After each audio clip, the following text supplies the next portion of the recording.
Hey, what's up camper? Sermo11 here. Welcome to my review of Total Drama, The Ridonculous Race, Episode 4, Mediterranean Homesick Blues.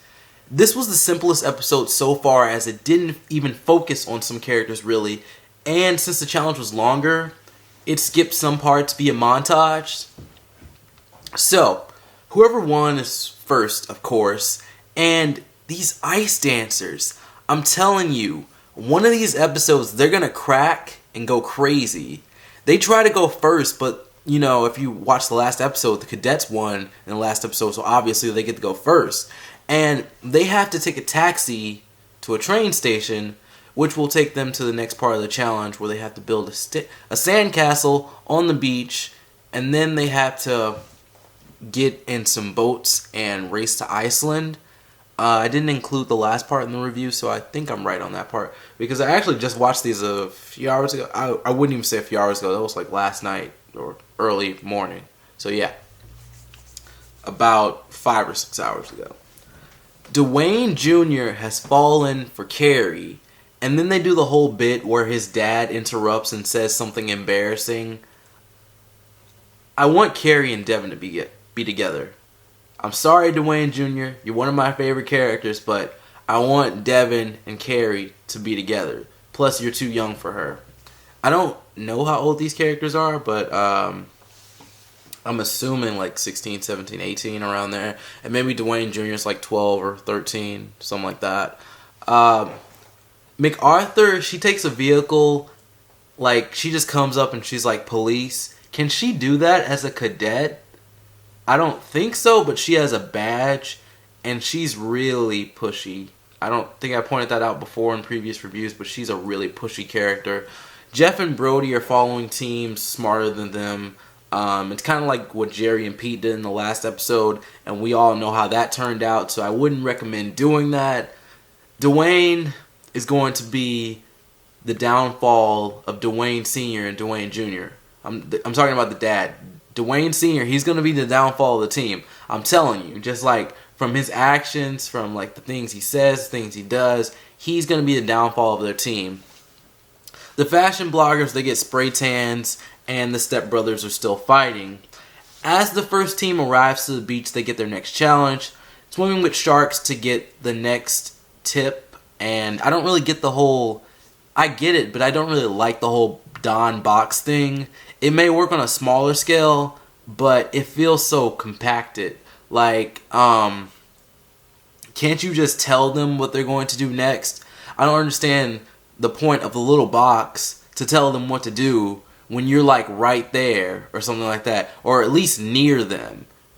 I use a megaphone, and Don, he feels so removed from the whole thing. He feels removed from the show. Like the little scenes that he gets, sometimes they're just like, it's like, where are you? You're at another part of the challenge. You're away from the contestants. Like, what are you doing? I felt like Chris was more into it. Chris was more involved. And honestly, I just want Don to have some more personality. These little Don box things are like his little stand-ins. So it just seems like he's lazy and he doesn't do a lot of work. And they did a lot of stuff in this episode, and parts of it were just skipped. And there's so many people. This season has problems. I admit it. I'm not going to say this show is perfect, but it is one of my favorite shows. But this season's been a bit boring so far. And is The Amazing Race like this, since it's based off The Amazing Race? And we also need a villain soon, because villains push the plot forward and make things more interesting. Conflict, we need some of that. Right now, everyone's nice and that's cool, but we really need a villain to push the plot forward, give us a little bit of a central focus, have us expecting something like that. Not to go on a rant, but I also don't like the whole challenge switching off thing. Just have someone do it. I don't get it. So, who didn't draw in Paris? Draw the caricatures. Or the caricature, they have to swim with the sharks to get the next challenge, which is located on a shark's fin. There are multiple sharks in the water, and you just swim up and pull it, but obviously it's not going to be that easy. Brody is afraid of sharks. That's just like Scott. I like when there are references or something similar to old contestants. I like the line when Don called himself the Widowmaker. That's clever. I like that. That's pretty clever. Brody is scared. MacArthur is pushy on Sanders.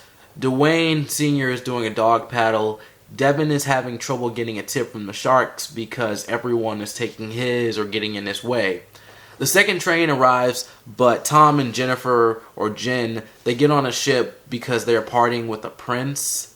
And maybe they could have shown a little bit of this. It was just kind of explained to us, and I guess we're just led to believe that this actually happened. I mean, they were on a ship, but it was just like, why?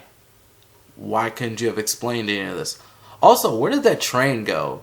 Because it looked like the train let off on a dock. Like, now that I think about that, where did that train go? Did that train... I know the train didn't go over the sea. I'm not sure if they have that. I don't think they have that. It's possible. I don't know. But, yeah. The next challenge is to build a sandcastle, and then they have Sandy McCastles. I don't know what's up with his name. They have him review it, and then they'll get their next travel tip. So, two sharks are around one of the geniuses, and I would say like the bad looking one, because I really didn't memorize their names. I thought they ran because of her face, but it was because of the magnet. I just like to think about it as like them running away from her because she's kind of ugly. But yeah, I like that Rock wants to use part of the money on his parents. I appreciate that, but their team still gets little focus, so I doubt they'll be winning anytime soon. I can honestly see them going home in the next few episodes. Dwayne is still going on with his weird attitude. He was saying something about men being builders. And the geniuses, they make a plan for their sandcastle. MacArthur wants to go big for the sandcastle, and I think Sanders is making a smaller one. And then Emma just copies them, and Kitty follows.